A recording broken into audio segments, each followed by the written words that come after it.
Good morning. Thank you, Mike.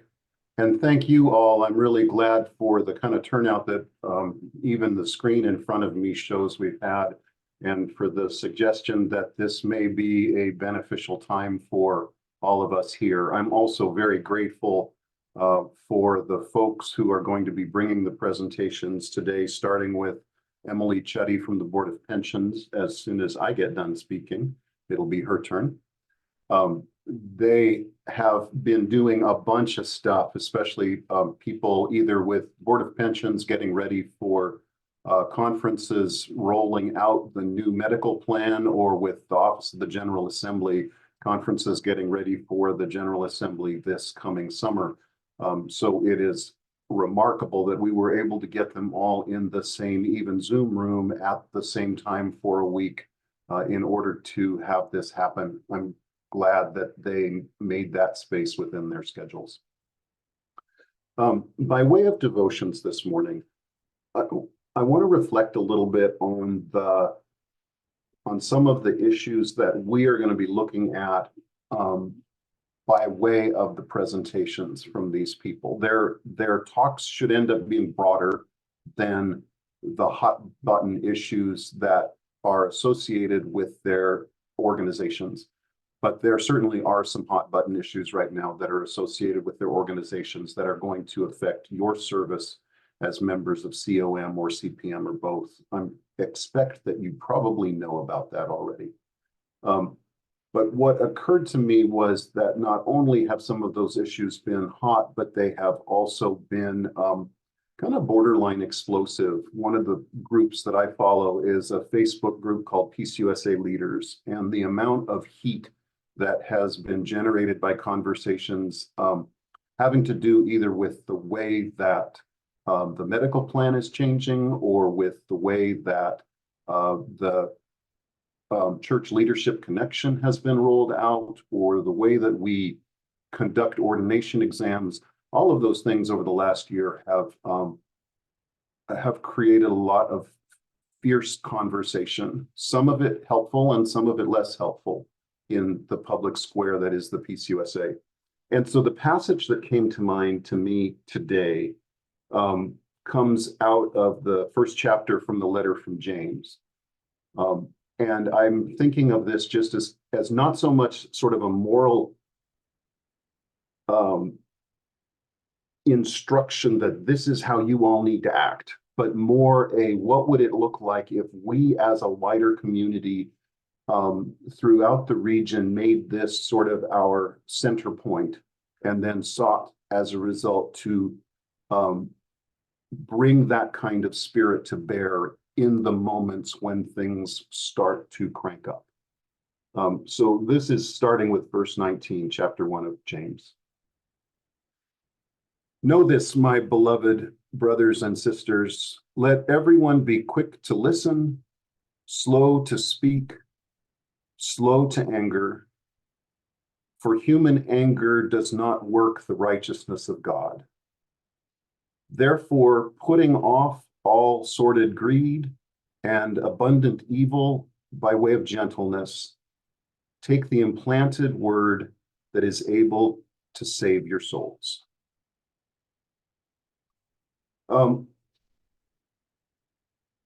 I expect that for many of you, all the way back to when you were 10 years old and in Sunday school or some kind of Bible drill class, you memorized the verse, let everyone be quick to listen, slow to speak, and slow to anger. And maybe that's all, certainly for me, that was all of that verse that I really remembered until I kind of started looking at it again and realized there was some more to it. But part of what I want to focus on here actually comes in that last verse, in verse 21, where he starts talking about sort of changing clothes, right? From the clothes of human natural behavior to the clothes of what God's life looks like. And there's an expression there that I think is really interesting because of all of the ways that it has confused translators, or at least led to a whole bunch of different options for translations as I've looked at them. And that is this phrase that I just expressed as the words by means of gentleness. Some places they use the word meekness, some places they use the word humility, and part of the decision also is whether that little prepositional phrase is attached to the part that has to do with getting rid of the old life, or whether it's attached to the part that has to do with putting on the Word of God. And one of the translations that I like the best actually put it at the beginning of the sentence so that it's not clear which of them is being modified, or maybe both. But given that the Bible that we typically follow, the New RSV, puts it with putting on the Word of God, I found it thought-provoking that in the Greek, the COM actually puts that prepositional phrase as part of what it means to get rid of the old way of reacting and thinking. And that then clicked for me, because when I noticed that that word is the same word that is going on in the fruits of the Spirit with the word gentleness, right? Love, joy, peace, patience, kindness, goodness, gentleness, and self-control. I thought, oh, well, this is a direct hook back to the business of becoming angry. And so, and kind of jumping in and being fast to have something to say. And what it seems to me then is that James is saying here, in these moments, the thing that we can most helpfully bring to bear is a spirit of gentleness that is quick to listen, to ponder and ask questions, and then speak out of thought and care rather than out of sort of that first visceral, how is this going to affect me kind of reaction. And you all are the leadership in those kind of spaces, because there are going to be tons of folks who are not in a place, either practically or emotionally, to do anything but have that visceral reaction. And you're the ones who then come in and cool the space down again and bring it to a place where careful consideration really can happen. So I want to begin then by thanking you for the fact that you do that where you are.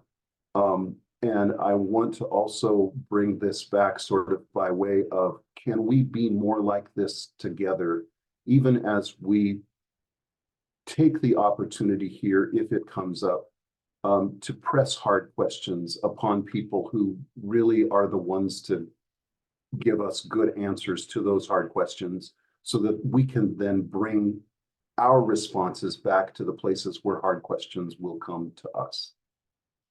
So once again, thank you for being here. I pray that whatever I just said that is helpful and nourishing to you will stick, and that whatever I have said that really is off the point will have about as much impact on you as a feather falling from the sky and landing on the ground, and you'll have forgotten about it within a half an hour.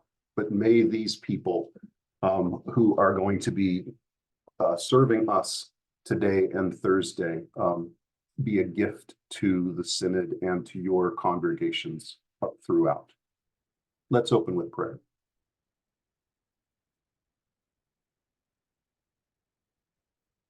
Jesus, thank you that though you were firm and sometimes even spoke in ways that we would experience as harsh, that it was always done with care and with love. And we thank you that by your Spirit, we too can become people like that, putting off the old ways of human reactions in order to live out the fruits of your Spirit, including in this case, the one of gentleness. So we pray that you would make us not a tepid community and not a doormat community, but a community whose gentleness is modeled by strength internally and externally, that strength then might be a resource and a support to the folks that we're caring for. And thank you for these folks from the National Church and for the service that they seek to provide that has implications all the way down to the congregational level. And we ask that you would bless their speech in this next time so that it would be for our good. Amen. All right, that is all you really need to hear from me. And the good stuff is now on its way coming. So Mike, I'm going to mute myself and you can remove me from the spotlight and give it over to Emily. Thank you, Forrest. And thank you, Mike, and for all the folks at the Synod of the Trinity for pulling this together. I really appreciated how you framed our time today. My name is Emily Chudy. I am your church consultant from the Board of Pensions, serving the Synod of the Trinity, except for the Presbytery of Philadelphia, who my good friend Carrie Mitchell works with. Though certainly our folks in Philly, I'm happy to answer your questions today if you are here. I've been with the Board of Pensions about 1.5 years, and prior to serving with the board, I worked as a pastor in the Presbytery of Donegal for just about 10 years, serving on both COM and CPM during my time. So I greatly appreciate the work that you do. I have been in your chair before, actually still on COM and Donegal.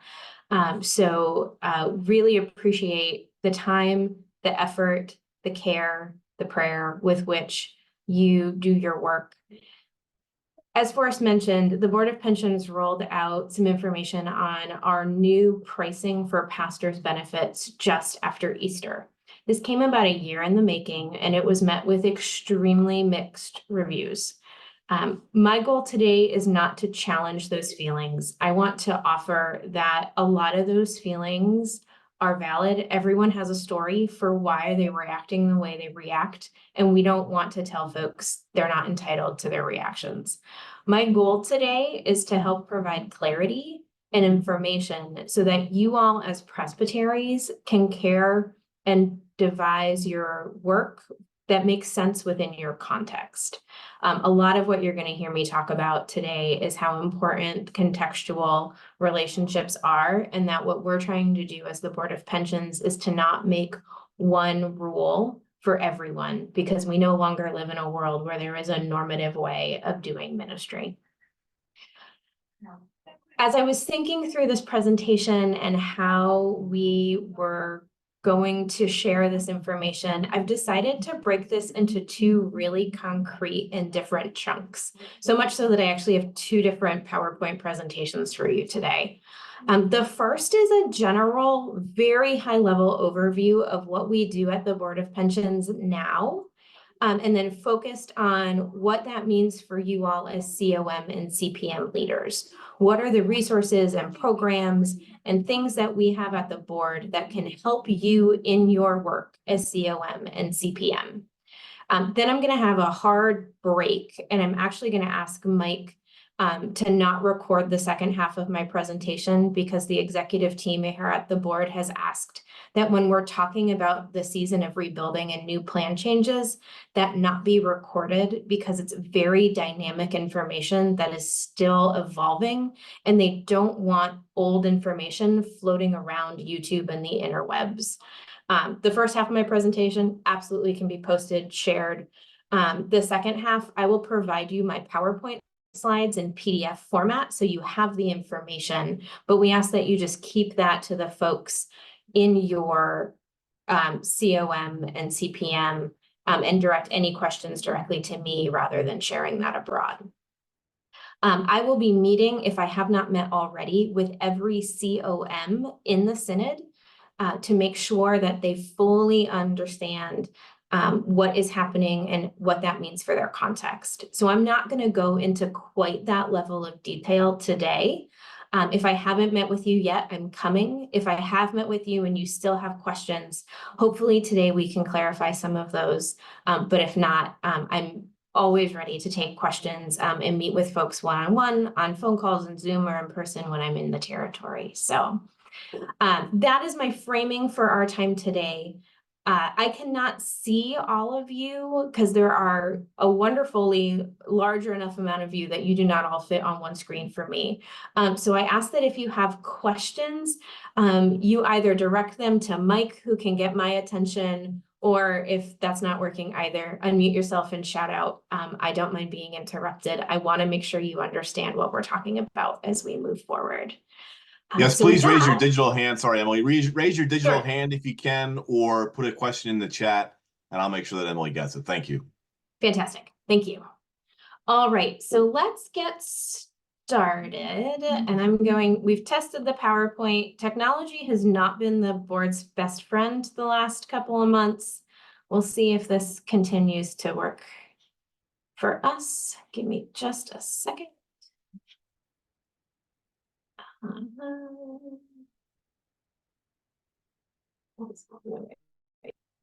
that.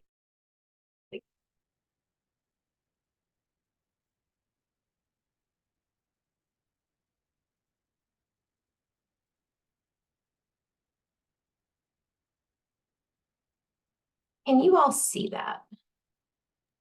Yes. Are you seeing the big PowerPoint mode or the one with the little slides on the screen? No, it's just the benefits to serve more slides in the Trinity COM. Fantastic. I'm so glad it did what I wanted it to. It did what you wanted, Emily. Excellent. All right. So let's begin. I'm going to be working from the assumption that folks have a general sense that we are an agency of the church here at the board, but that you do not necessarily have a lot of information of what we do, or that you may not have been in our benefits plan before. So if you know this information, great. If you don't, I'm hoping that you'll have some new information to take with you. So we at the Board of Pensions are the agency that reports to the General Assembly, serving our churches, our agencies, and affiliated employers like our seminaries, colleges, universities, and many other organizations that claim rooting in the Presbyterian Church, providing benefits and other holistic well-being programs to support our staff in our churches and affiliated entities. We've been doing this for more than 300 years. We began as the Fund for Pious Uses, caring for widows and orphans of Presbyterian pastors back in the 1700s. And we continued to build on that legacy as we go forward. Just some statistics for you all to get a sense of the scope with which we work. We have 65,000 lives in our plan. So folks who receive active medical care with us, those who are enrolled in pension, their families, as well as our pensioners. So folks who are receiving pension and their survivors, total about 65,000 people in our plan right now. There are about 25,000 medical plan members, which include not only our pastors and their families and our church workers and their families, but since 2017, we've really expanded a lot into that affiliated marketplace. So retirement homes, camps and colleges, that kind of employer, and those folks have actually helped us stabilize our pricing in the medical plan by giving us more people that we can serve and share the costs of care across. And they typically tend to be a younger demographic than those of us in the church, which helps our pricing. We paid just under $186 million in medical claims last year. So this is a big part of what we do. But we have over $10 billion in assets. Most of that secured, locked away, protected in our pension fund. So when folks say, hey, the board has so much money, why can't you help our medical fund stabilize? The answer to that is the vast, vast, vast majority of our resources are locked in our pension, and for good reason. We can't take away those pension funds and move them into other programs. And for those enrolled in pension, you'll appreciate that when you retire, particularly my generation, who might be the last folks left on the planet with defined benefit pensions programs with the rate we're going. So how do we here serve at the board, and what makes us unique as a benefits plan provider, as an agency of the church? we get to design a plan that reflects our values as a Presbyterian church. And one of the blessings, but also challenges that have come for us in this season of rebuilding is that to many of our plan members, it seems like our values are shifting in the new plan. My colleagues would argue that we've tried to build that plan still around our shared values, but this is a place where you're going to need to be in conversation with your people. What are the values we have around holistic well-being and care for both our plan members and their families?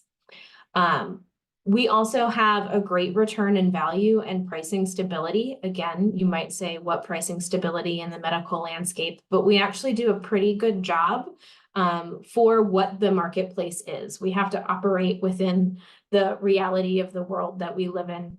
And folks will see over and over that the board does a pretty good job, particularly where we can with medical pricing, as well as an amazing return on value on our income protection programs. We do have a commitment to wholeness and well-being. We are not a for-profit company. We are an agency of the church. So all of the resources we get go into serving our plan members. We have a culture and tradition of service. This is important to us. When you call us here at the board, our hope is that our call center is a dramatically different experience than when you would call a call center for any other secular agency.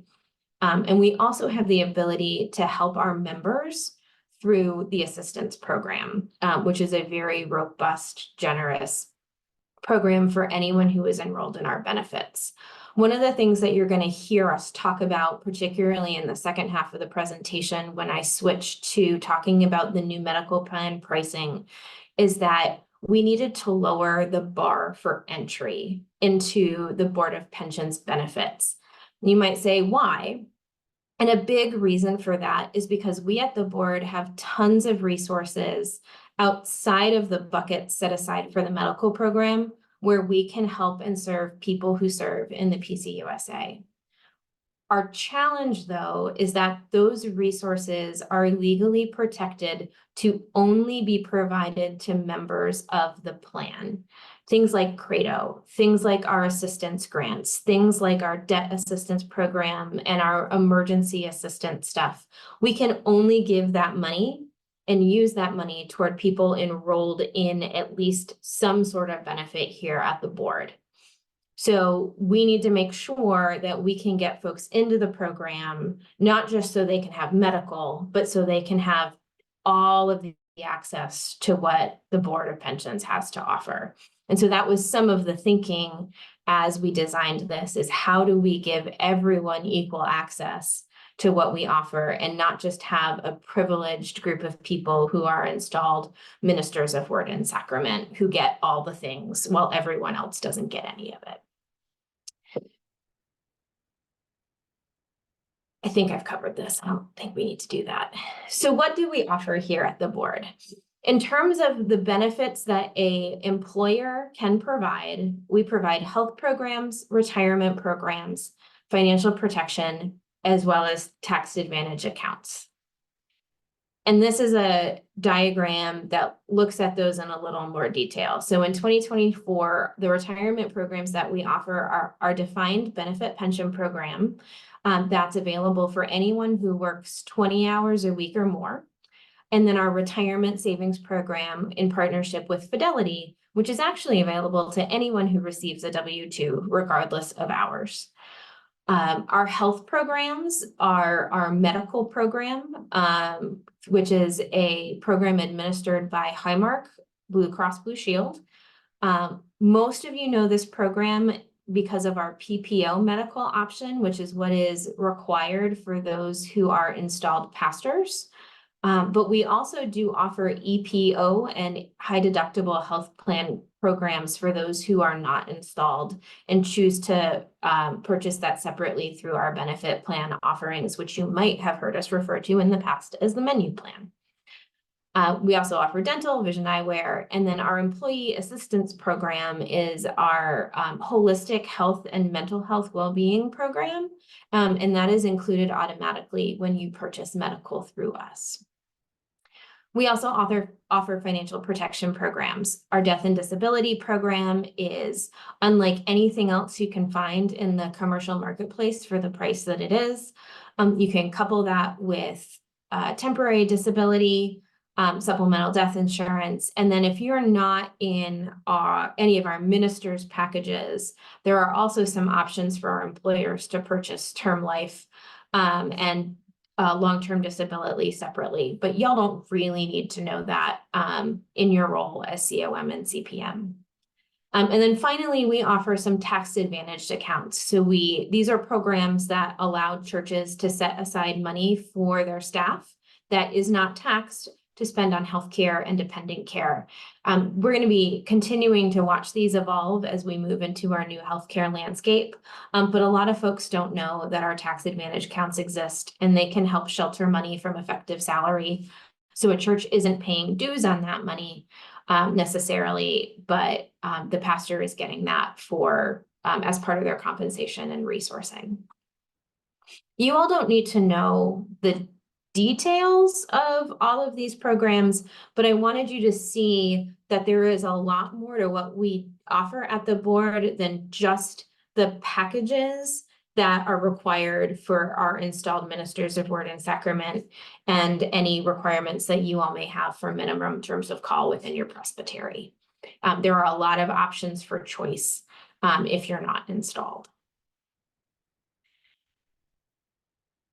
Currently, right now, if you're not familiar with the landscape of what we offer within these packages, there are two packages that we at the board have been known for. And actually, prior to 2017, you were either in one of these packages or you weren't in our plan at all. The most well-known is probably pastor's participation, and this is our comprehensive package required for installed ministers of word and sacrament and may be offered to any minister who is not in an installed position but works 20 hours a week or more. And this includes our pension program, our death and disability program, our temporary disability program, the EAP, as well as full family PPO medical coverage. And this is 39% of effective salary this year. This has been the staple of coverage for our pastors throughout really the last 40 years of the board's history. In 2017, we rolled out a new option for non-installed pastors who work 20 hours a week or more, which is the same as pastor's participation, except it does not include medical coverage. So it's that pension, death and disability, and temporary disability. You can purchase medical through our benefit plans options, formerly known as menu plan, but it is not a part of the package. So we've seen that some of our folks who are in non-installed roles who have options maybe through a spouse to get medical coverage and they don't need it from their church have enrolled in Minister's Choice. But for the most part, most of the people in your presbytery who are ministers of word and sacrament serving in congregations are enrolled in pastor's participation. This is, again, just an overview of what we just talked about of those two packages. It is important you know what these are before I talk later in the presentation about the changes coming to the plan, because they don't make a lot of sense as to the changes we're making if you don't know what we have now. And this is just a chart that compares the two packages. Do you have any questions on what I've shared so far before we keep going?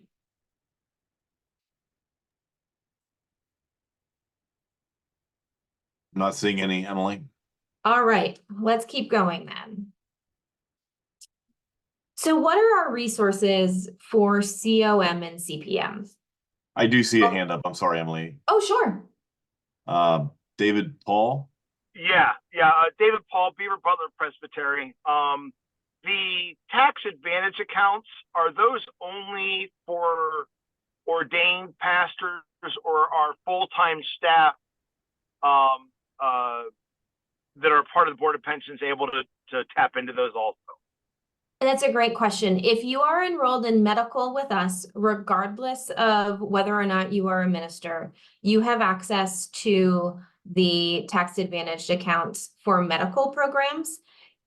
A church can choose to enroll anyone who needs dependent care FSA, regardless of their participation in the medical program. So no, they are not exclusively for ministers. Thank you. You're welcome. All right. So what are our resources for our CPMs specifically? So you all are tasked with helping to walk our candidates and inquirers through the process up to ordination. We offer a seminar called First Call, First Steps, which we typically offer in our Presbyterian affiliated seminaries. This is a program that looks pretty hard at what does it look like to covenant terms of call, what are the things you need to know about, and clergy taxes and all of their fine nuances to the IRS. What does it look like to pay your taxes quarterly? Those kind of questions we address in this First Call, First Step seminar. We are aware that some of our candidates do not enroll in Presbyterian seminaries. We can offer this for you as a presbytery. We can offer it for your CPM if you are interested in learning what are these things our candidates and inquirers need to know before they search for a new call. I can offer this in your presbytery. I can offer it virtually. Some of our presbyteries, particularly in the Carolinas, actually require that their candidate can't get certified ready to receive a call without proving they've attended the seminar. That's how important they think it is. So I wanted to let you know that this is out there, and I'd be happy to do this for your CPM or folks within your presbytery. Other things that we can do for you. We are trained to help look at terms of call and optimize those for both looking at your tax effectiveness as well as how you can potentially shelter some of that from Board of Pensions dues. The flip side of that is if you don't pay dues on it, you don't get pension credits on it. But sometimes we're looking for ways to make calls financially sustainable. There are ways that we can do that. I'm also here to answer any questions you have on effective salary. An effective salary is that made up Board of Pensions term from which we take your cash and housing and a couple of other buckets of money to create that number on which we charge both dues and calculate pension credits and a whole bunch of stuff within our medical program. So I'm here for that as well. I wanted to make sure you were aware that we have significant resources available in our clergy debt assistance grants. There is a minister educational debt assistance program, as well as just a clergy debt assistance for any kind of debt, credit card, or otherwise. That's only for our members enrolled, but it is something we would love for you to be talking about with your seminarians who may be carrying debt, that about the importance of finding a call that can offer them Board of Pensions benefits so that we can help with that debt. And that's up to $25,000 in their lifetime. So that's a significant amount of money. Other things that we can offer. If you scan this QR code on your screen, we have Board University, which is our e-learning site. We do both live seminars for folks, as well as have pre-recorded learning paths. There is a learning path specifically on terms of call that can be helpful for your candidates as they're searching for a call. COMs, that could be helpful for your folks as well if they are new to your COM and need a refresher on that. There is information on clergy taxes. There are modules on personal financial planning, as well as benefits plan literacy. And that actually could be helpful for COM too, as we journey into this new space together. So this is all resources that you have from us at the board to help you do your work. Any questions from our CPM folks before I turn into our grants and then our COM specific resources?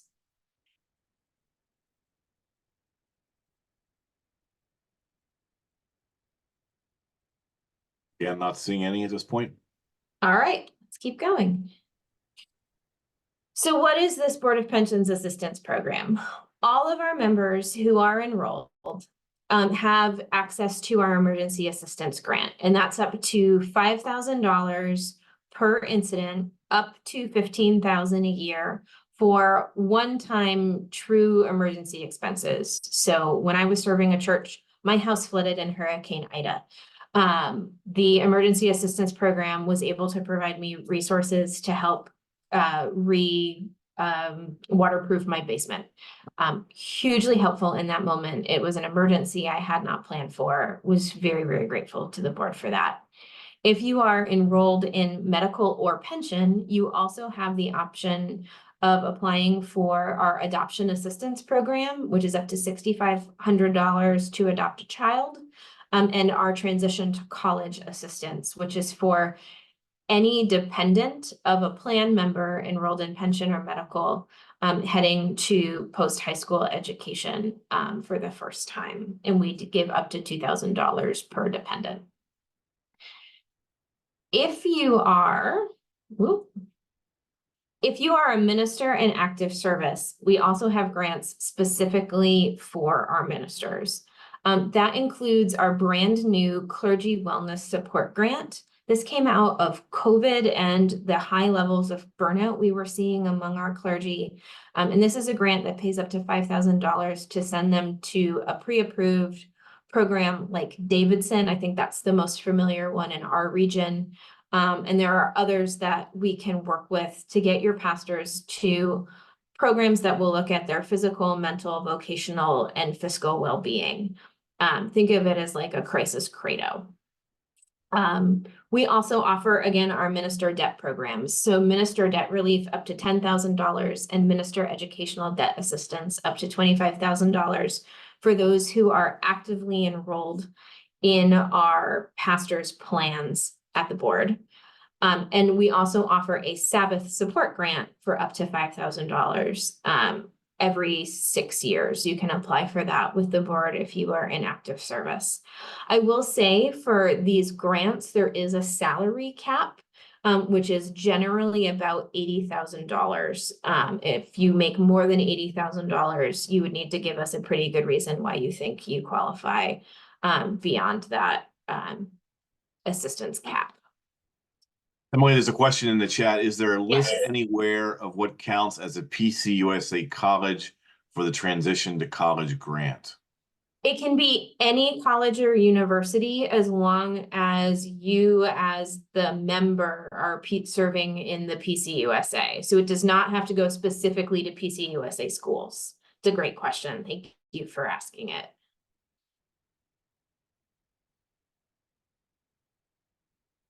If you're looking for the specific PCUSA college list, and I know PMA, I think, has grants for those, I think you can find that on the PMA website. But ours is not related to PCUSA schools, just your pastor being serving in the PCUSA. One other question, Emily, sorry. Do members Yep. apply for these grants or does COM make a recommendation? So that's a great question. Members apply for the grants. We encourage, particularly for the emergency assistance grant, a presbytery concurrence, but as of 2022, we're no longer requiring that to review the application. We would love where presbyteries can for them to match the assistance or offer some support or help us frame the narrative as to why this pastor needs the assistance, but we have started considering those without presbytery concurrence because we heard from some pastors that they didn't want to necessarily reveal some of the emergency situations they were in to folks who have authority over their position. Any other questions on the grants? We also do have grants for retirees. I didn't pull these into the presentation, but if you have folks who are retired and who are receiving a pension with us, you can find those grants on our website if they need assistance as well. So what about for our COMs? What can we do for you? I am here as your church consultant to be your built-in Board of Pensions resource. My job is primarily to serve you all as well as our members within the territory and their employing churches. So I am able to review terms of call and effective salary. Please call me if you need to talk about benefits options in transitions, or if you have a difficult ending you need to work through. We're trained in how does severance apply to Board of Pensions benefits. What are your options for continuation of benefits in those situations? Please don't feel like you have to walk blind into those situations when it comes to the benefits options that you can make when you're walking with churches through those transitions or difficult times. Also, I'm here for support if you have members in crisis. Remember that all of your pastors enrolled in our program have access to the EAP. That's 6 free sessions of counseling per incident. So those are there. Those can be done online. They can be done in person if they find someone in network. We're working to expand our network so that it's easier to transition from those 6 free sessions into our medical benefit. So that's always a resource for you. Our temporary disability is an extremely underutilized resource. A lot of folks don't realize that our temporary disability can be activated if you have medical documentation of severe depression or anxiety. If your pastor is not able to function in their work and we have medical documentation for that, temporary disability is an option we can put in place until they can get the help that they need longer term. And remember that we do have our grants that may apply for your pastors in crisis as well. Similarly to the way that we can resource our CPMs with our seminars and e-learning, there's even more things for you all to know about is COM. So we sponsor Credo, which is a week-long in-person retreat to look at the holistic well-being of our pastors, physical, mental health, vocational health, fiscal health, and leadership health. And we do that at 3 distinct points in pastors' life cycles. So early career, mid-career, and thinking about retirement.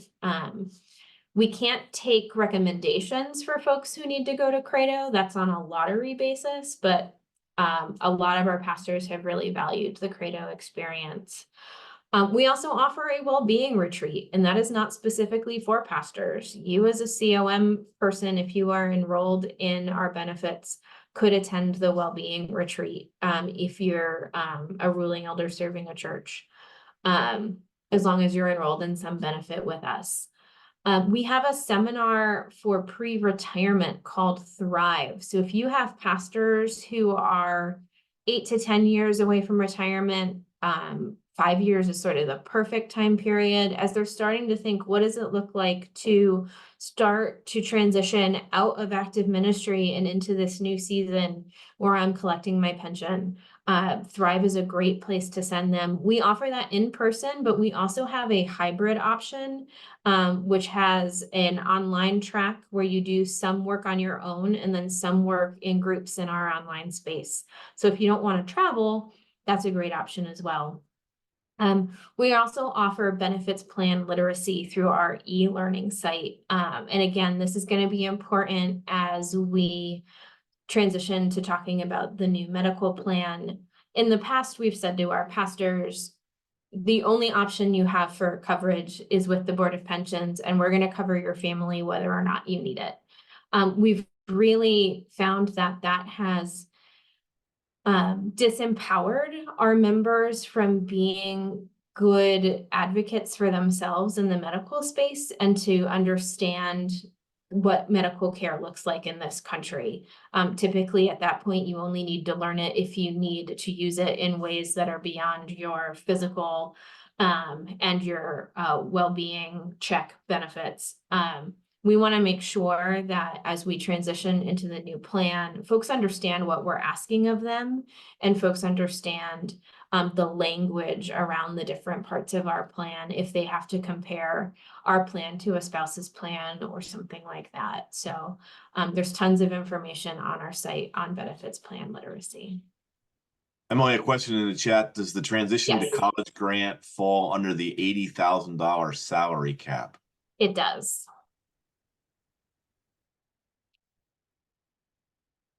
And then for our COM members, I wanted to make sure you all got this, another slide to kind of reinforce the, what the employee assistance program can offer. So it's that 6 free counseling sessions for a member, as well as members of their household. So if they have a spouse who needs support, they have a child who needs support, if they have a live-in nanny whose residence is their house, they're all have ability to access these EAP benefits. There's resources there for financial and legal assistance. If you need to find a daycare for your child, there's resources with our EAP to help with that. And our employers also have access to no-cost management consultations. So particularly if there's like conflict on the staff, our EAP folks can be brought in for that. If there is a crisis in a community that's really impacting a staff, a death of a staff member, or a traumatic event within a congregation or community, EAP is accessible to them as well, as long as the pastor or someone in the church is enrolled in the benefits plan for medical. This is run through Cigna currently. That may be changing as we go forward, but for now and today, that's the option you have. And for any of these benefits, you have the option of going online to pensions.org. And if you type any of these phrases in the search bar, they'll come up with a lot more information on the program there. For our CPM members, I wanted to also make sure you knew that seminarians have access to subsidized healthcare costs to purchase medical insurance through us at the board if they are enrolled in seminary and are a candidate or inquirer in your process. So that is an option for your folks as well if you have people under care who are looking at options for medical insurance. It is PPO level coverage, so it's very good care. So it's not the cheapest thing out there, but for the depth of coverage it provides, it's quite subsidized to actual cost. But do you have any information on what we've talked about so far before I transition to talking about the 2 new packages for pastor medical benefits in our new plan? Question in the chat: what kinds of senior care support is given under the EAP? So you could, if you had a parent that was needing to find a continuing care facility, or you needed to find some recommendations for home health care, you could call the EAP and they would work with you and to help you figure out what the best fit for your loved one is within your local area. That's the kind of work that they do in that area. Apparently, they also do pet care consults. So if you need a kennel, they can help you find a kennel. David Paul has a question. Sure, David. Does the why are they going? I'm sorry. Does the $2,000 thing apply for grad school or not? If they are still a dependent and if they have not received it for undergrad, I would apply. Okay. I can't promise it, but it doesn't hurt to apply. Thank you.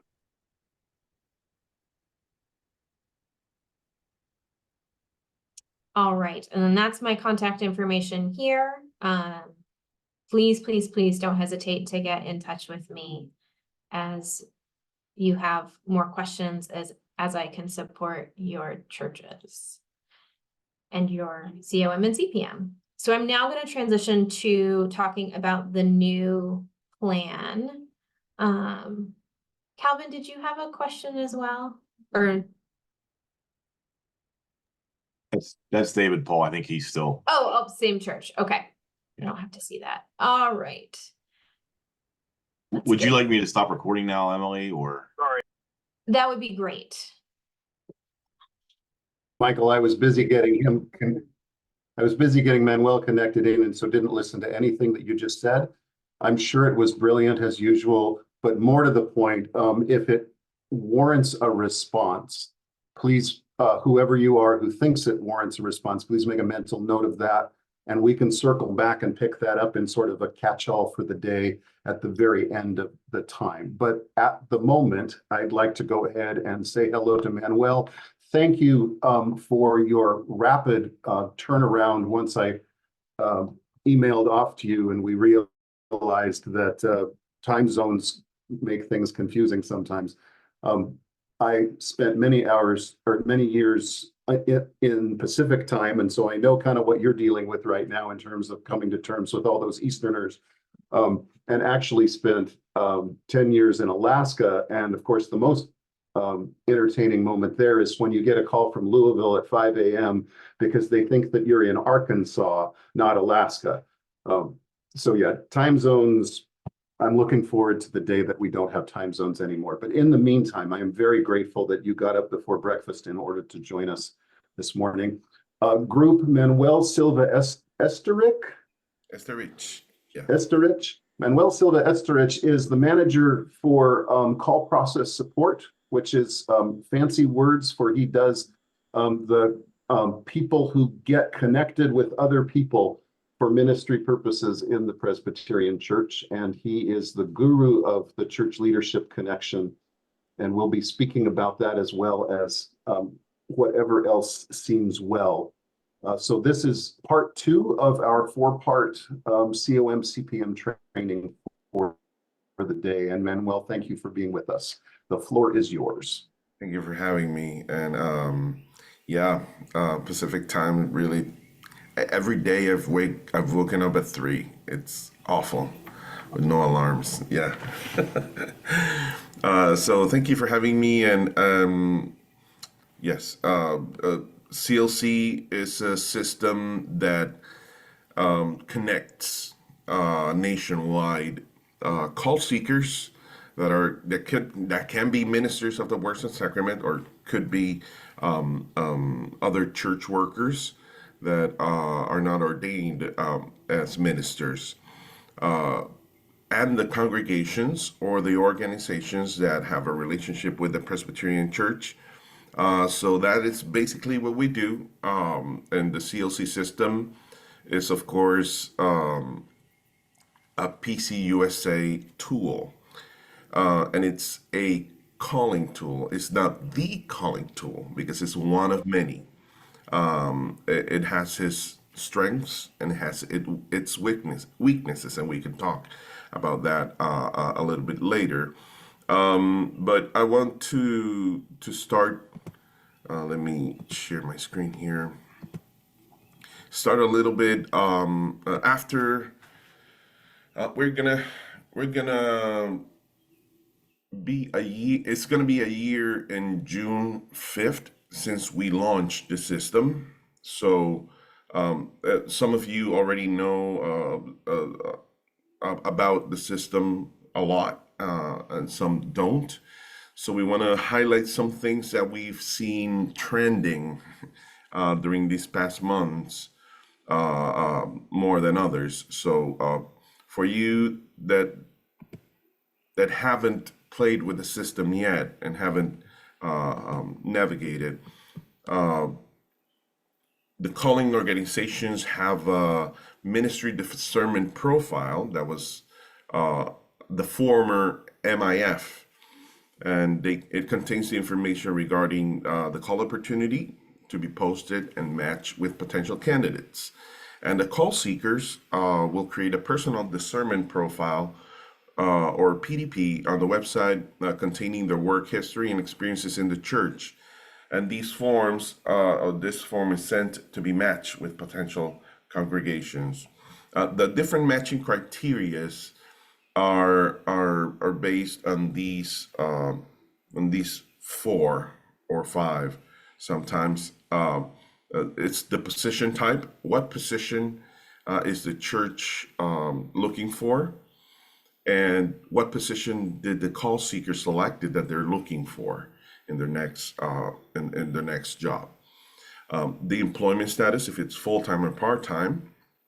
The geographical location that this person is looking for to work, and in the geographical location, in the previous system, there was a button that selected all states. We took that out as a petition from special meet councils because churches or PNCs were just spending too much time calling people that selected all states, and suddenly, they said, actually, I'm not considering working on your state. So the question is, why did you select all states if you're not going to be doing that? So discerning is part of, is a medulla part of this new system. And we use the word discerning or discern in different places. And of course, where you want to work, in what states or presbyteries do you want to work, is definitely a discerning process. So if you want to work in all states, just click on the 51. Right now we have 45 or 47 people that want to work in Puerto Rico, and only 2 of them speak Spanish. So that's an example of what what clicking on everything will do. So it's a discerning process, and geographical locations, we want the call seeker to be able to discern on that matter too.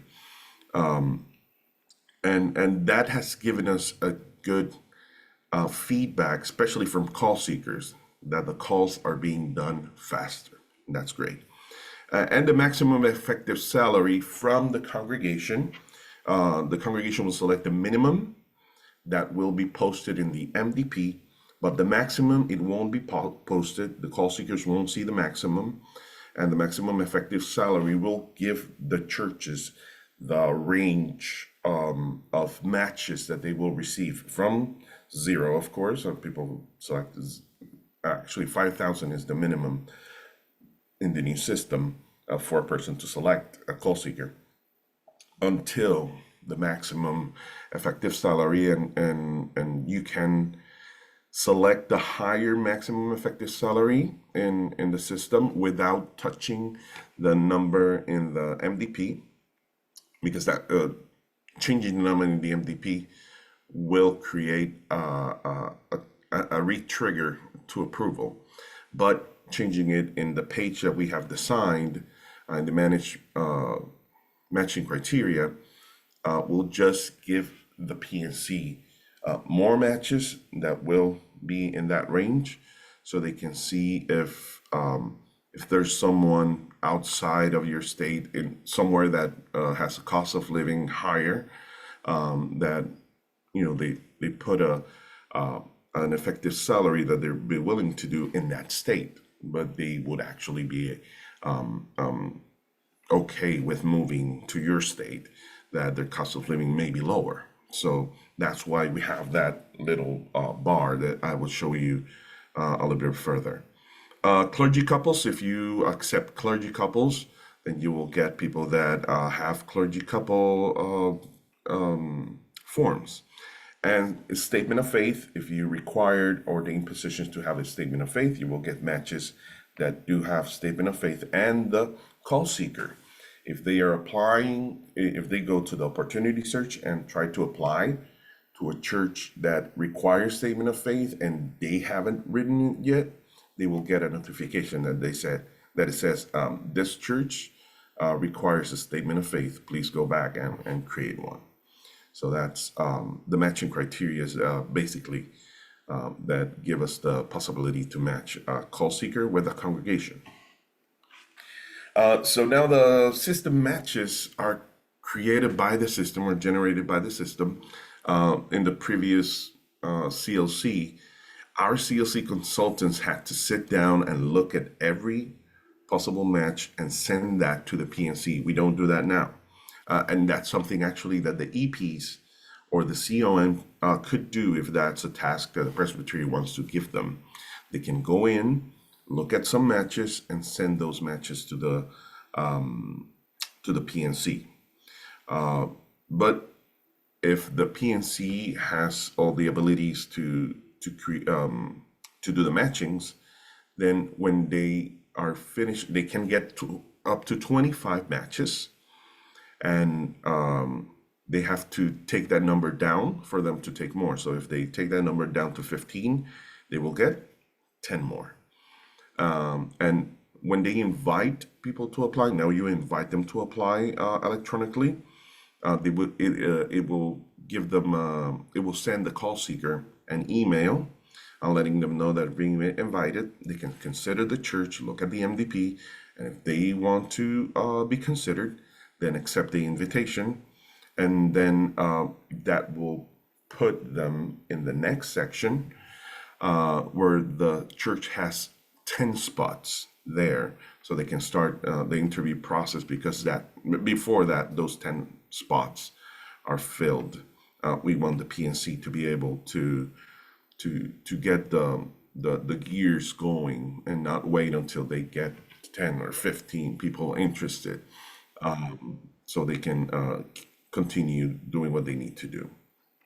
Self-referrals, like I said, call seekers apply during the system. So this is something that we noticed a lot of emails coming in the past month, and it's of course congregations, PNCs, or clerks of session that don't know how to get in the system.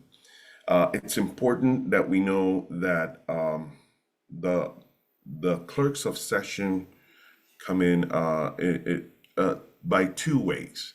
They can go into the sign-up process, click on the organizations, click on clerk of session, put their information, and that will send a notification to the presbytery that this person is claiming that position, and just go in and attest and approve it, that they're the clerk of session.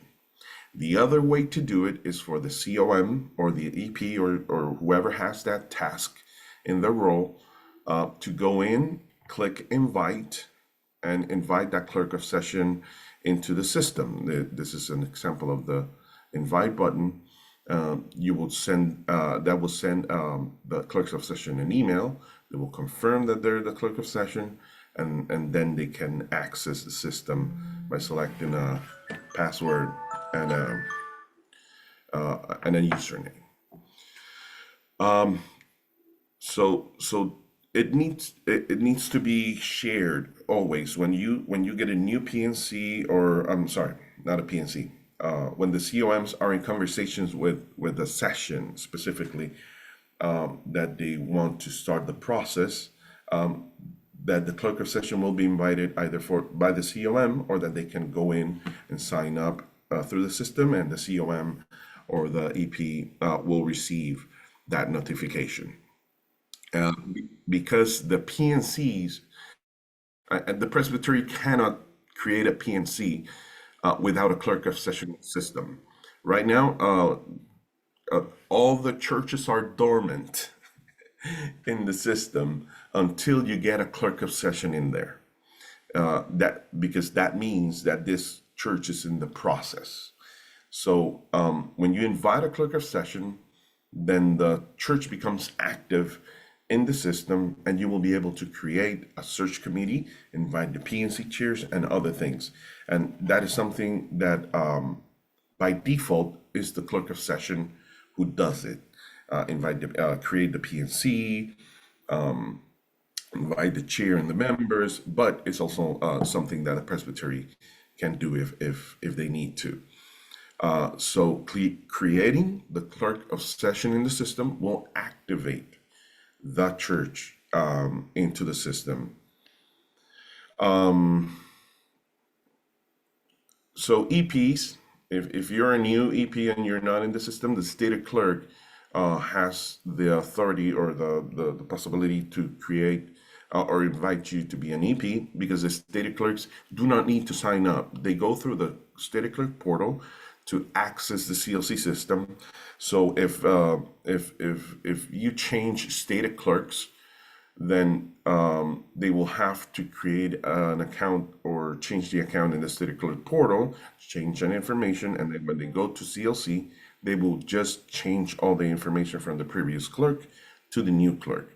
But that account does not change. And we, as you can see in your dashboards, you're not able to remove a stated clerk now, because that account is the gateway through the portal. Oh, that sounds very Battlestar Galactica. It's the gateway through the portal that will be give the presbytery the access to the CLC. And of course, the COM and CPM chairs can be invited by the stated clerks and the EPs, and you can also remove and do other things. So let us go to the website then. Let me do a new share.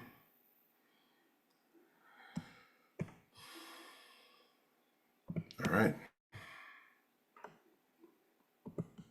Let's get into the system. You will go to clc.pcusa.org. That is the landing site. And when you type in, let me just show you. So the opportunity search, you can access it through here. You can select the position, and let's select solo installed and select the state. Let's select Illinois. When you click search, you will get all the solo pastors installed in Illinois, or if you don't select anything, you'll get all the calls.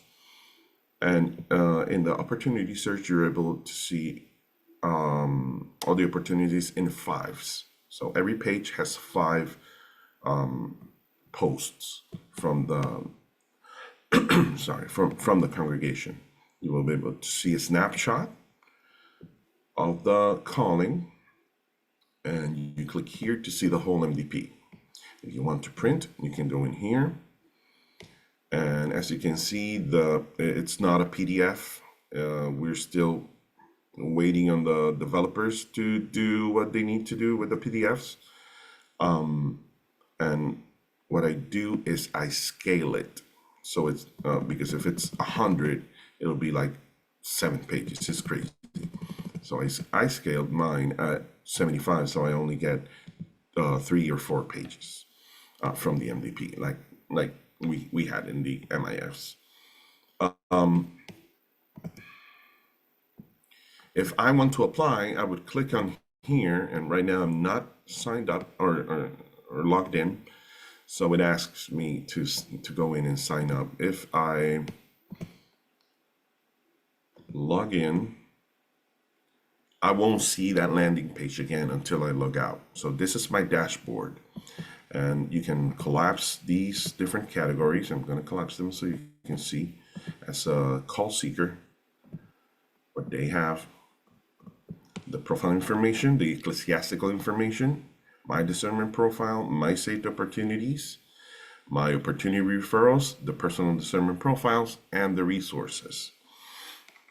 Different pages that, these are the most important for the use of CLC. These are other things that are part of either agencies or national offices. And this is mostly PMA, and there's a board of pensions too. So if I go to the opportunity search, you can see here now, this little star that is a save opportunity. If I click here, and I go back to my dashboard, you will see that this saved opportunity will be in my saved opportunity panel. And in here, I can go in, see the MDP, look at it, and then select an action. If I really want to apply, I click apply here or remove.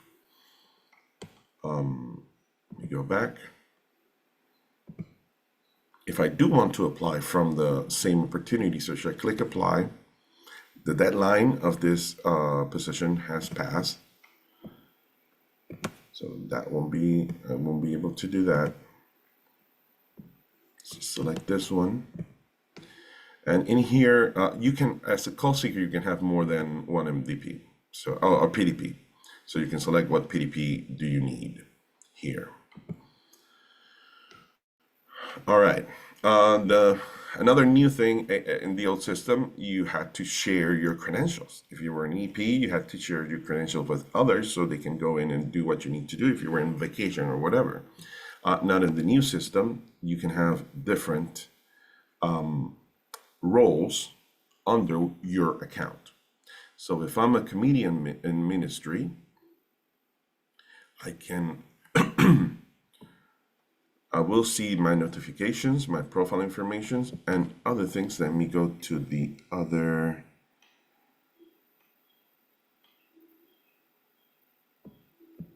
Yeah. So I'm gonna look at the CPM first. So in the CPM, the notifications, the profile information, then the call seeker attestations. And in call seeker attestations, the CPM will receive all the candidates who have been authorized to look for a position by the presbytery. So this person has been failed because they're not a member of the presbytery.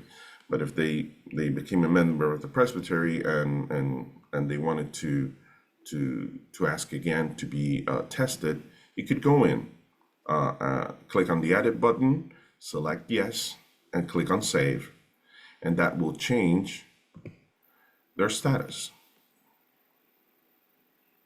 Okay, I'm gonna change it back. Oh, if you're gonna fail someone, you click no and then select the reason. Not a member of the presbytery, does not have standing or pending approval to search by presbytery. And this is specifically for candidates, pending approval. So if you select pending approval and save that, that will create an email for the candidate that they will receive and say, so your CPM of this presbytery didn't attest your account because you're still pending. And it will give you the reason because you're not a member of this presbytery. It could be someone that's selected, from the list, the presbytery that was below or above. So if that ever happens, they can go in, change whatever they need to change, and then the correct presbytery will receive the calling that they need to have. All right, let me go in as the COM of, where do I go? Oh, yeah. So I'm going to show you the back end of the system. So this back end is something new that we have, so CLC consultants can actually manage the system and not have to depend on others, on the programmers to do this. So I can go in, I'm going to select the community and ministry person. Let me look at the gallery. Is there someone with an account here in the system that gives me permission to go in their account as a COM? Can you unmute yourself? Oh, sure. Yeah, Michael Wilson, stated clerk in Donegal Presbytery. If that works for you, Manuel, you're welcome to do that. Thank you so much. Yes, want to see something live. All right, here's Michael's account.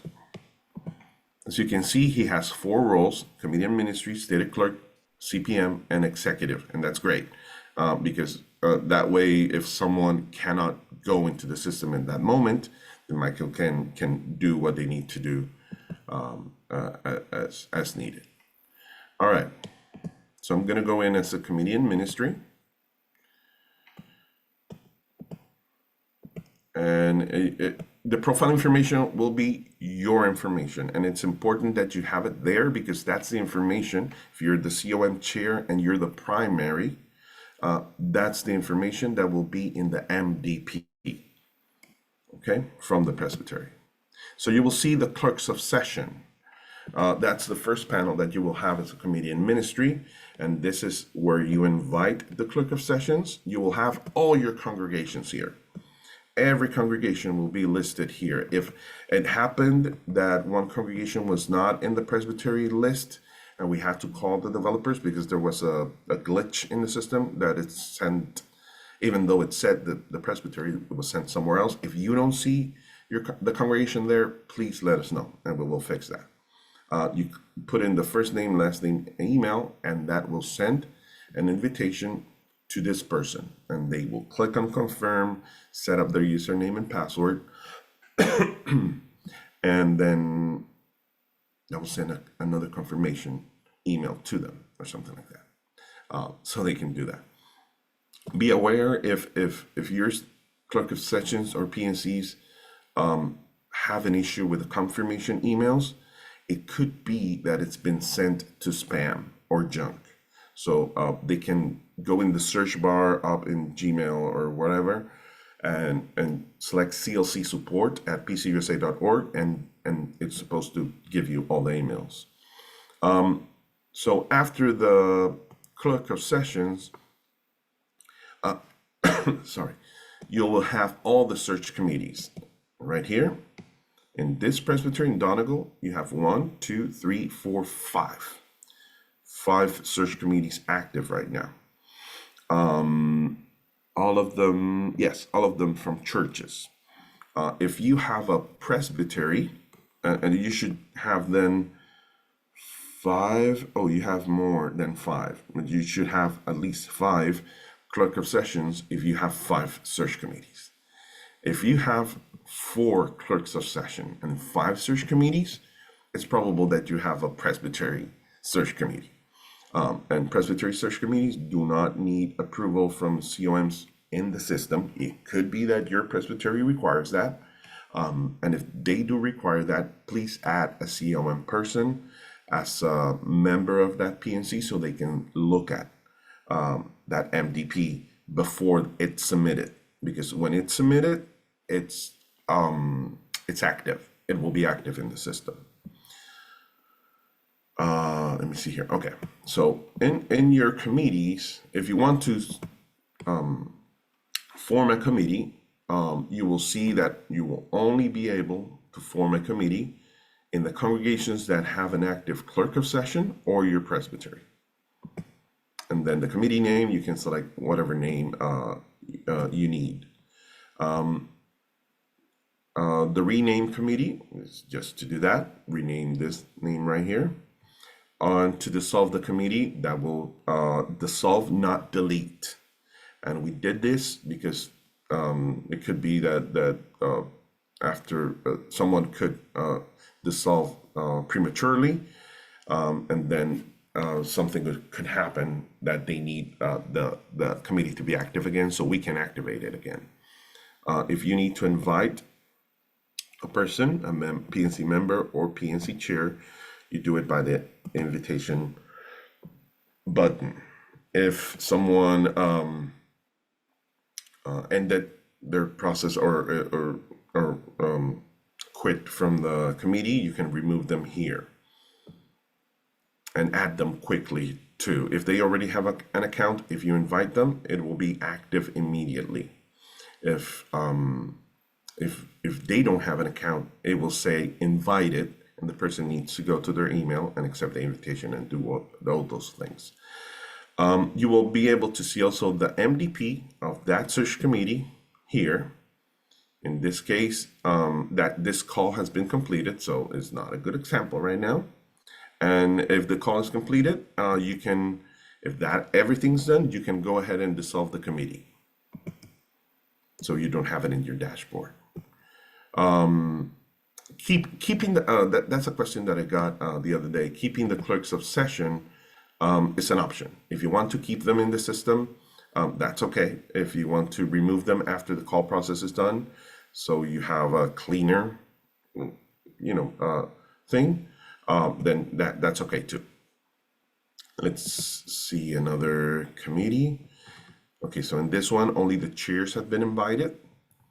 And as you can see here, the COM can see the ministry profiles, and they can see 5 things. 1, the view print. You can see the MDP and print it.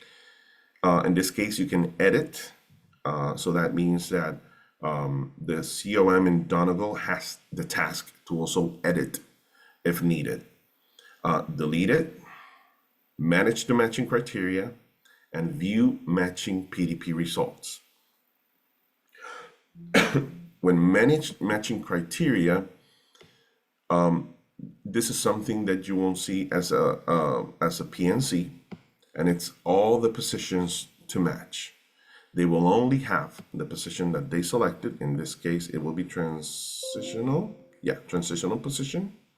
So they will only see this square.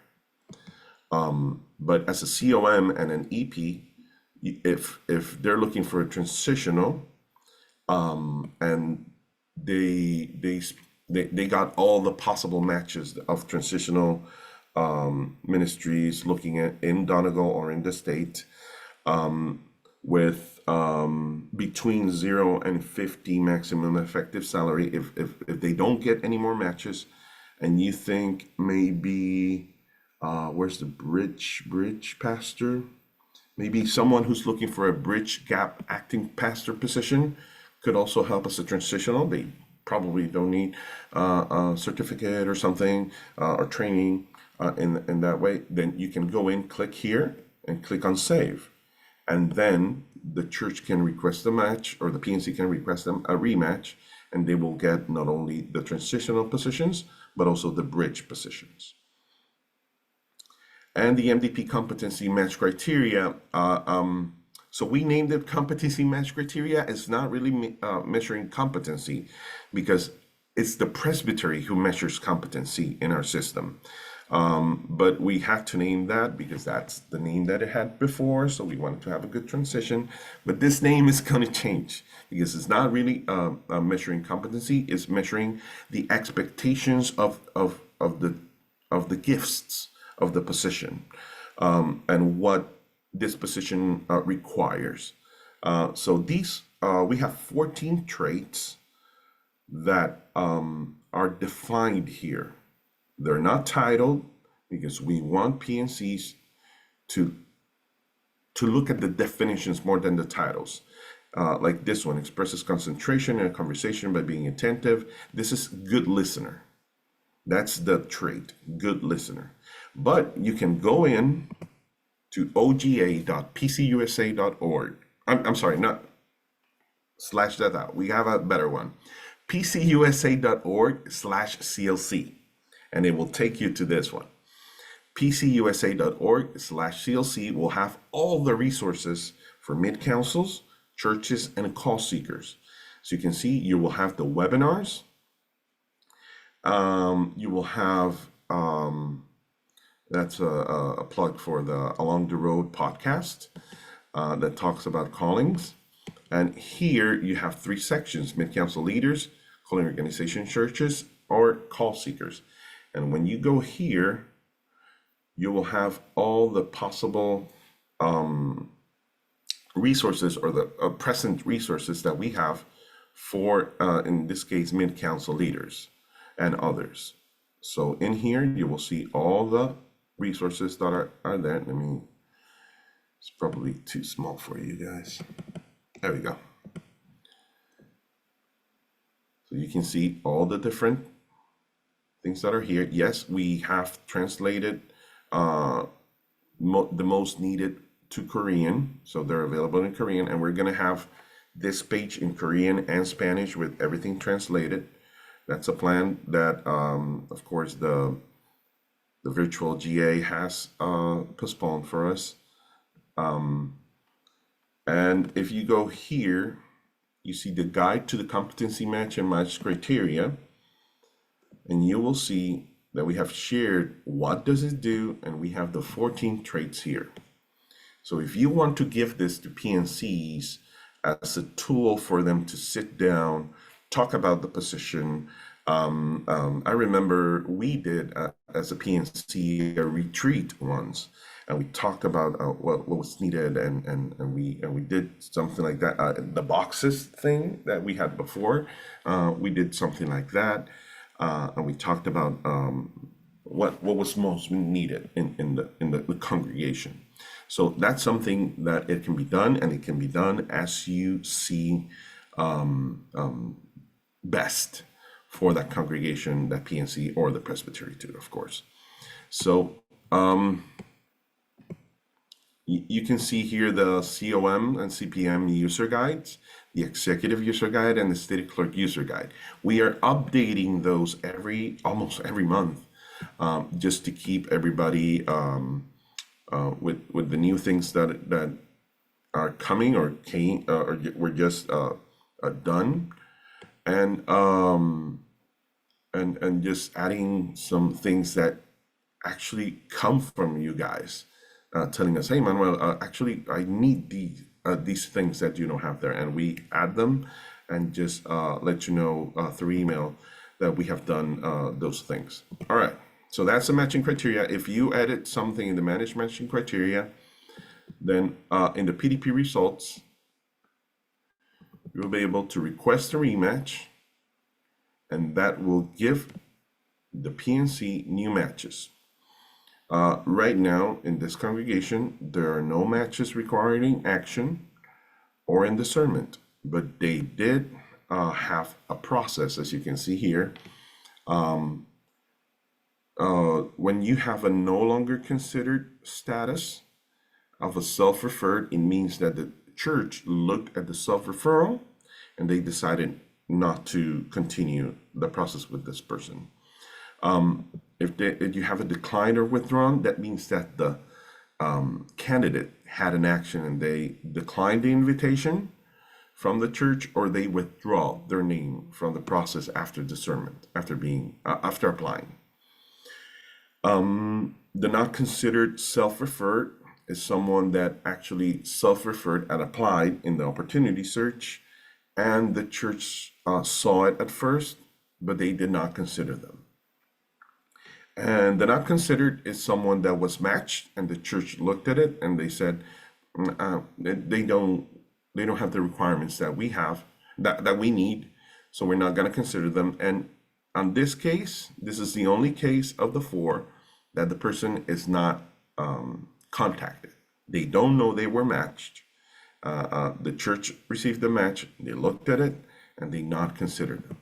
If the church wants to go back and actually say, well, let's just interview this person because it can be something, you can go back and invite them to apply. If they were not considered after self-referral, you can go ahead and invite them to apply again. If they declined or withdrew, that's an action from the call seeker. You have no actions. But if you no longer considered them after self-referring and being in the PDPs and discernment, you can reconsider them and say, hey, we are reconsidering your PDP because something happened with the previous ones and you were one of the finalists, something like that.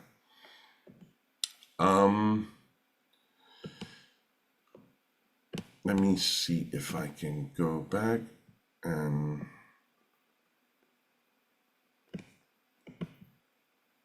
see a church that has PDPs and discernment.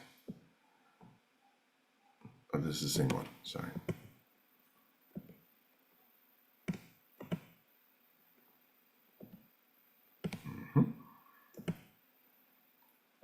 All right, so when you receive a match, you will be able to see their PDP's ID here. When you get a match, you won't be able to see all the information. Not the personal information, not where they're from, not the links or other things that will identify the person. And this is done, of course, because of the mandate of GA to be more diverse, have equity and inclusion. And this way we prevent things of happening in the start, and people can have actually an opportunity. Of course, you will have congregations that will say, yeah, but we went ahead and looked the other way and we actually know who everybody is. And, we've had those conversations before with COMs. What do we do? And I always say that just ask them, is this part of your discernment process? If this was, is that what you really need, their name in this part of the process? Or do you need someone with the experience that this person has, but because their name identifies them as something, you reject them or accept them? So what is the discernment process in here? So it's really a conversation that needs to happen with congregations and think that they can hack the system. It's not about hacking. If you're hacking the system, you're not discerning.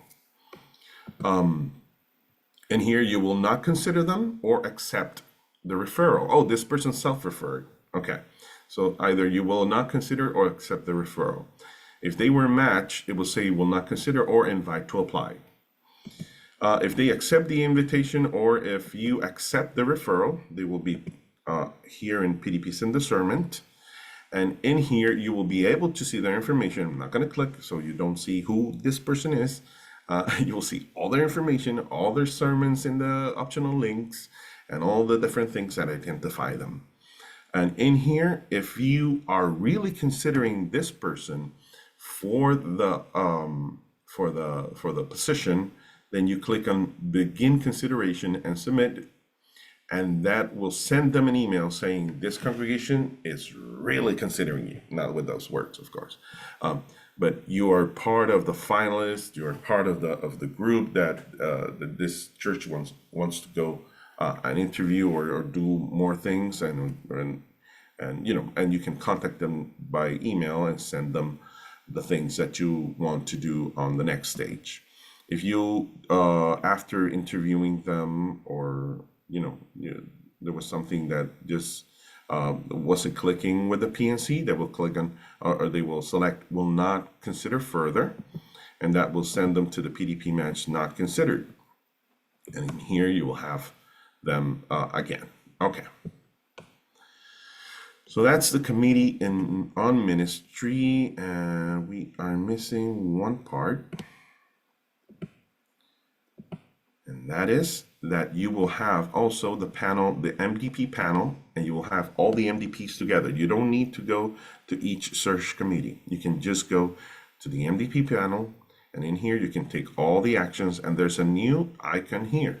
And this icon is a refer a PDP. The EPs also have this. So if there's someone that came to you as a committee in ministry or as an EP, and they said, I'm very interested in this position, and Michael says, well, I think you will be great for this position. Let me refer you. Give me your PDP number, and I will refer you. And you go in here, and this is more specifically for people that have had that conversation with EPs and COMs. Okay, so you would go here and select the MDP, click on the magnifying glass. You will see the name of the person, and then click submit. That will send the PDP to this congregation. I see a question, where does CPM see those under care on the COC website? Oh, you will see them. I'll show you again on the call seeker attestation part. So this is how you refer a PDP. But if your presbytery, let me go to the EP side. If your presbytery has decided that a particular congregation needs, how do I say this? Needs the help of the presbytery to filter out the candidates because of their particular things that happened in that church, you can do that through here. In the ministry profile, under the presbytery name, you will see Manage Presbytery Matching. I have a question. I'll be right there. Let me show you this first. And in here, you will select if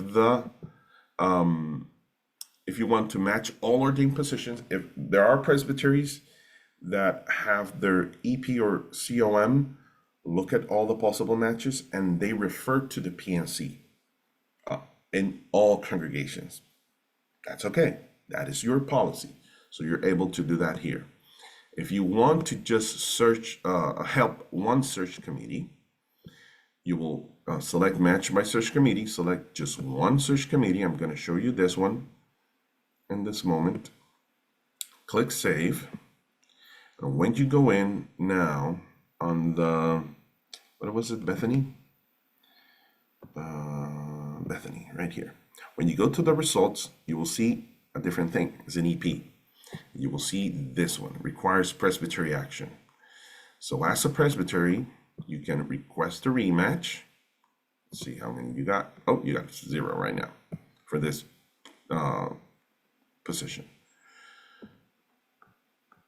So if you got a match here, you would be able then to click an action that says refer to the PNC, and then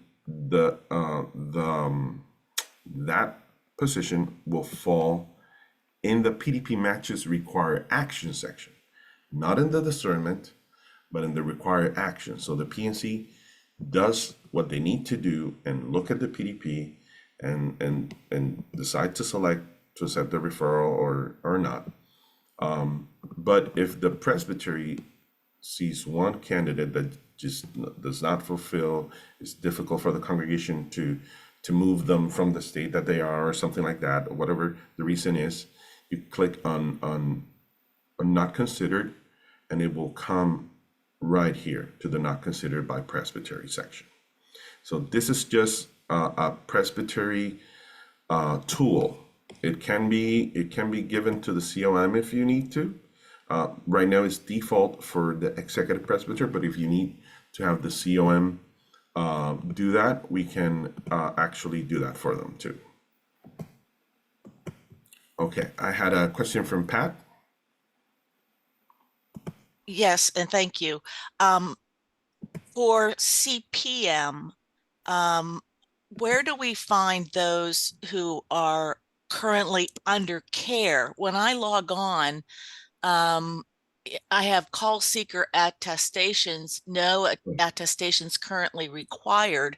But when I became chair of CPM, I was given a list of people who were under care. That's a great question.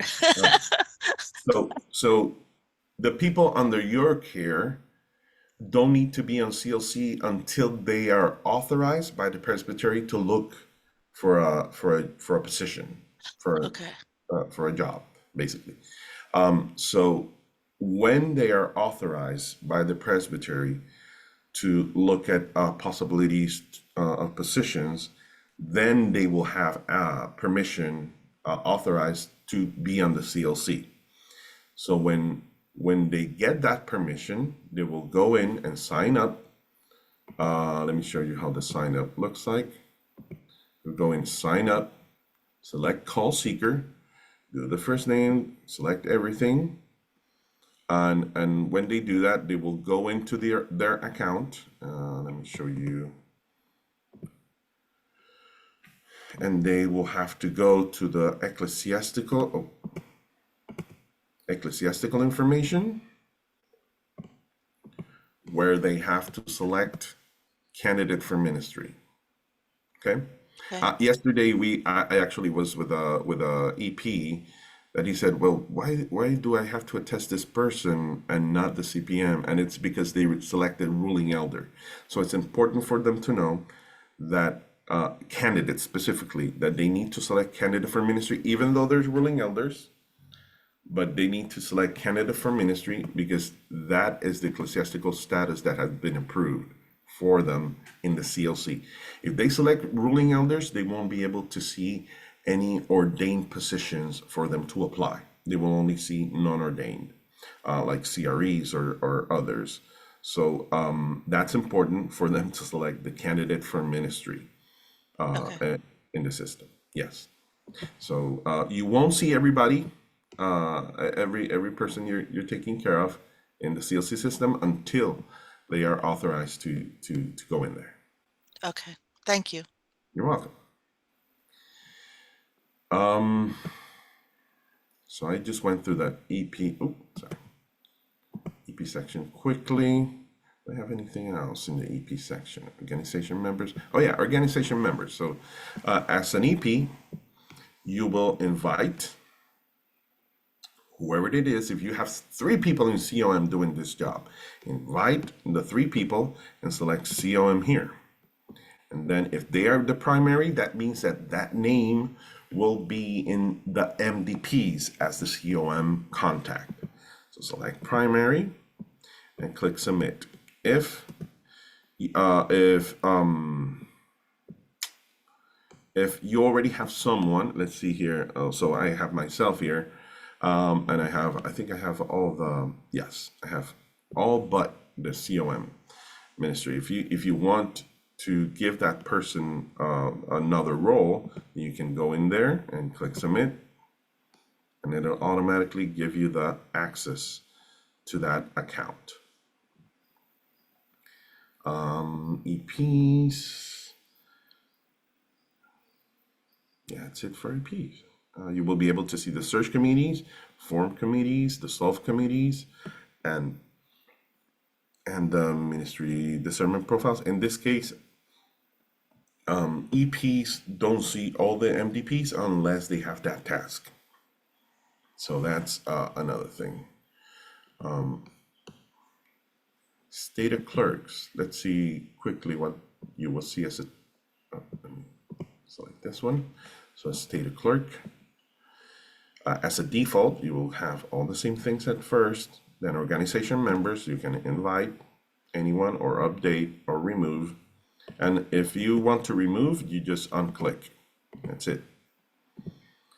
And select submit.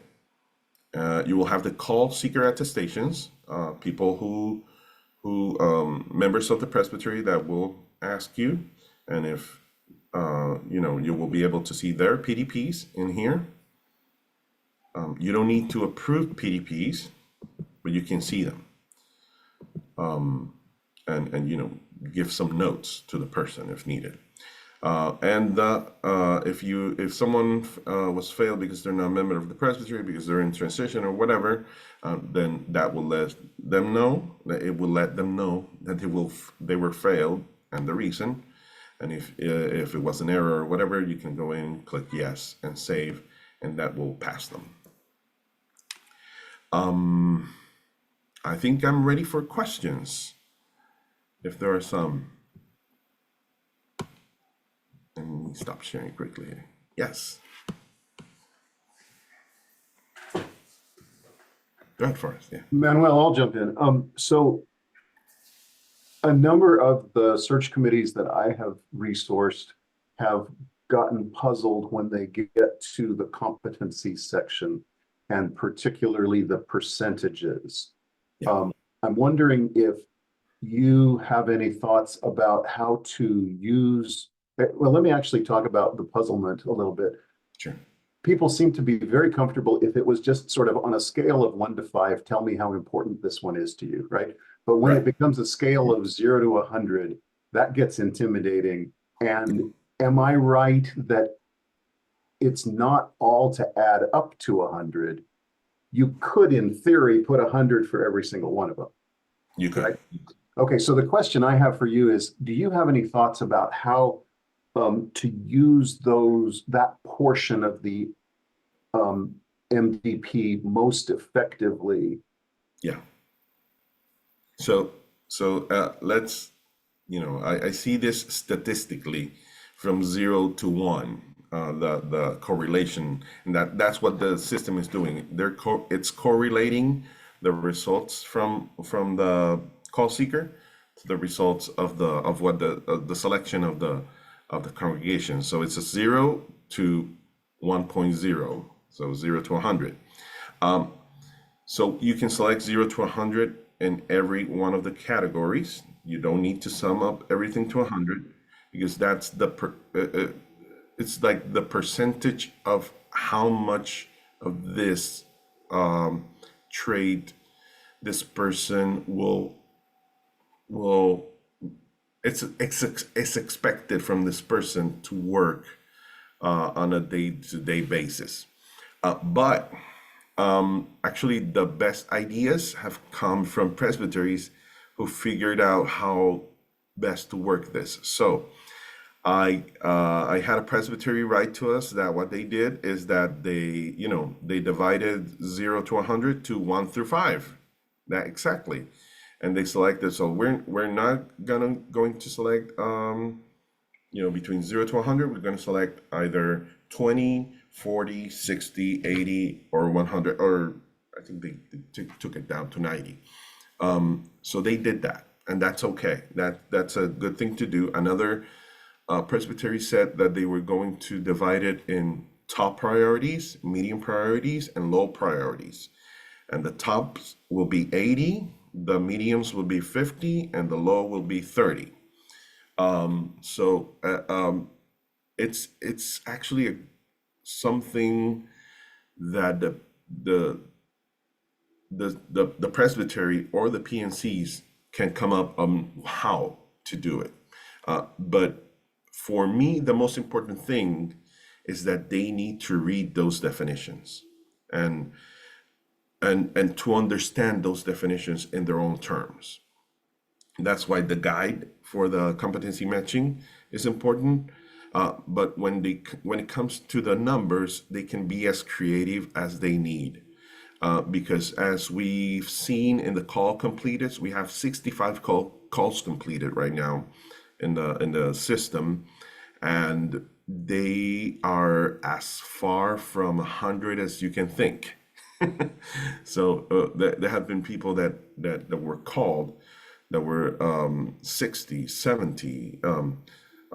Some didn't even select anything. Some churches didn't select anything, and they still got people there. And even I think it was 70% of those who were called at the end, they were self-referred. So even the matching process has been upped by those who are willing to apply. So that's a great thing to look at, and the statistic wise, it really amps up the way we can better the system to read on the needs of the congregation. So yeah, using the matching, the competency match criteria is a thing that they can be as creative as they need.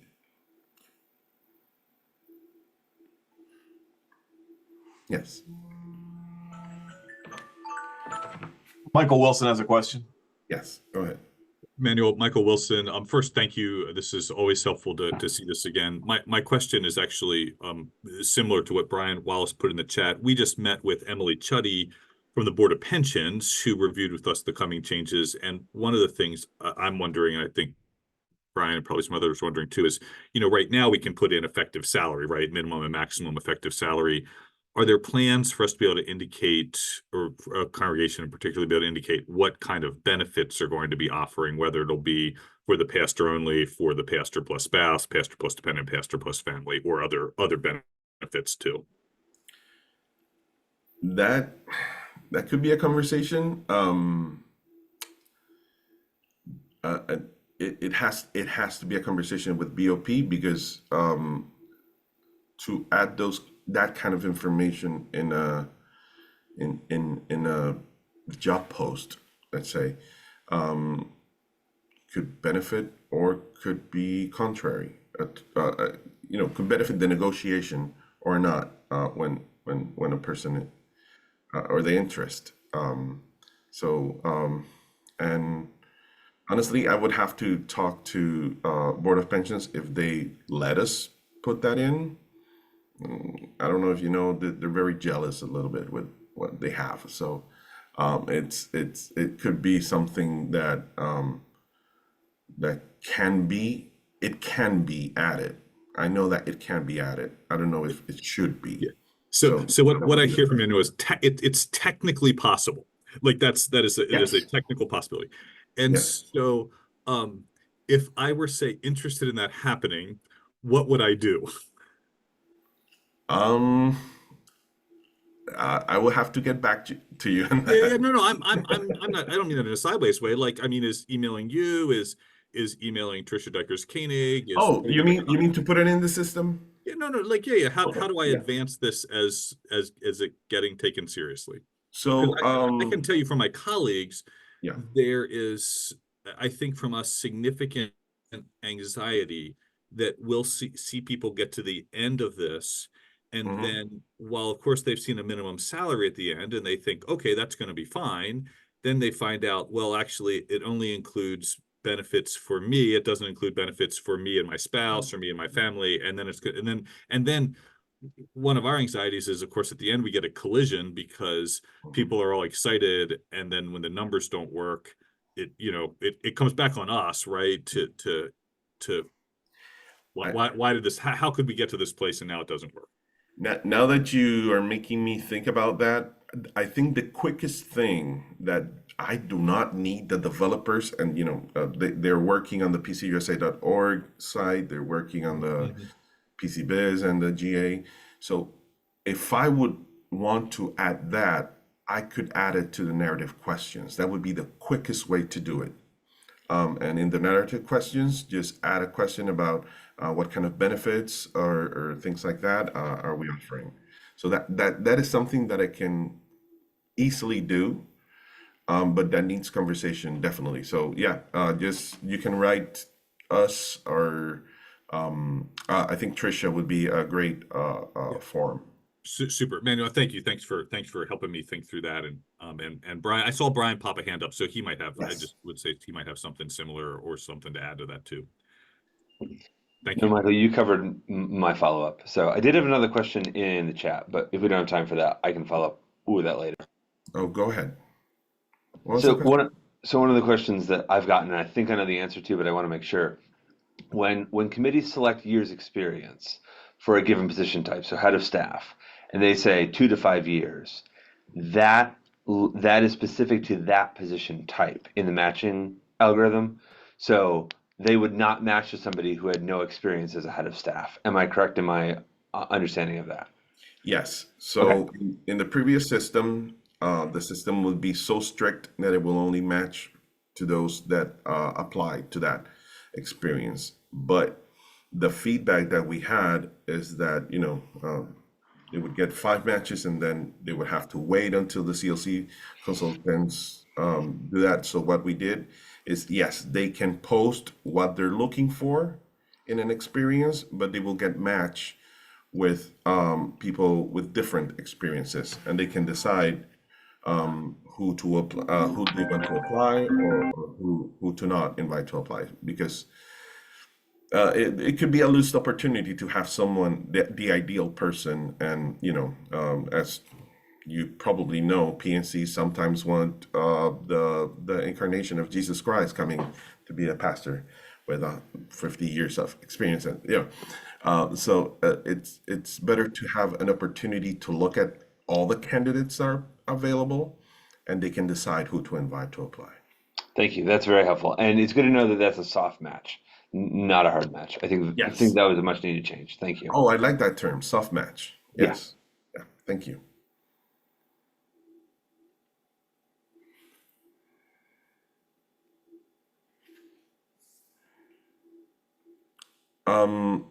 I always forget to say this. The system is available in Spanish and Korean too. For your congregations that would like to post in Korean or in Spanish, for Spanish speakers, they can do that. It's, I would say, 65 to 70% everything in Spanish and Korean. There's still some things that need work, but yeah, that's also available. Any other questions for Manuel while we've got him?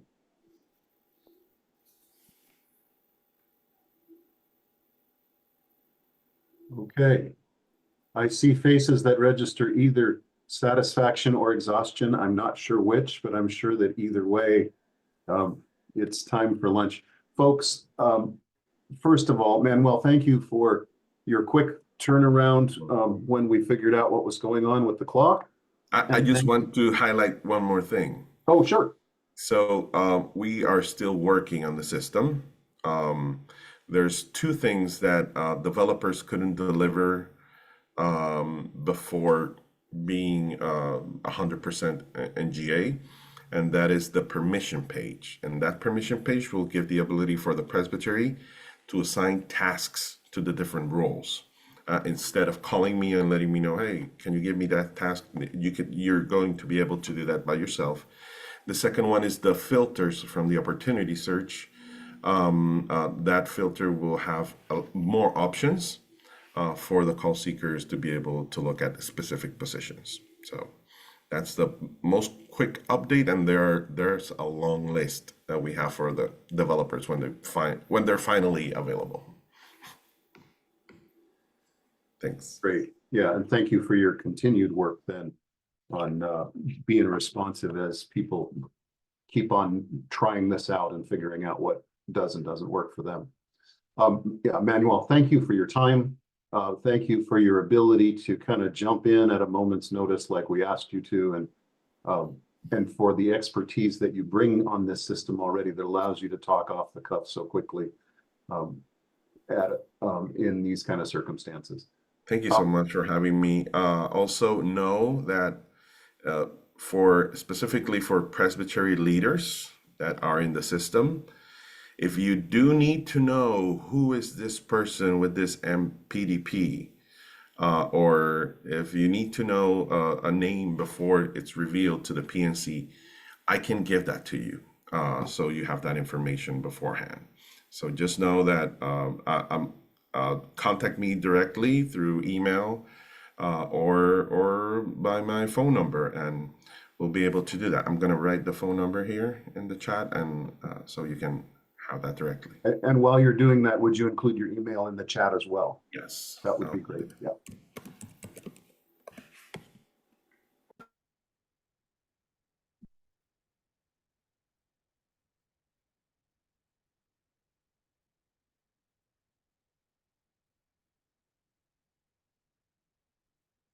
While Manuel is typing, was it there? And I'm not seeing it. I'm sorry, it was directed to Pat. Oh, okay. Well, okay. While Manuel is typing for everybody to see, I will just go ahead and wrap up and say we're turning off the fire hose for this afternoon. Thank you all for your time, and we do hope that it has been helpful, or even if it has not yet been helpful, I hope that in your service on COM or CPM that you will find yourself thinking back on this time and going, oh yeah, this was more helpful than I ever imagined it was going to be. I'm glad I was here. We look forward to seeing many, if not all of you on Thursday at 9 a.m. as well, when we will be hearing first from Jihan Oh, the director of Mid-Council Ministries, and then from Tim Cargill, the associate director for, don't remember exactly what it was, but basically it's people who are in CPM processes under care. And I'll look up his title before I introduce him. Thank you all. Mike, if you'll go ahead and turn off recording, and if there's anybody on Synod staff here who can linger for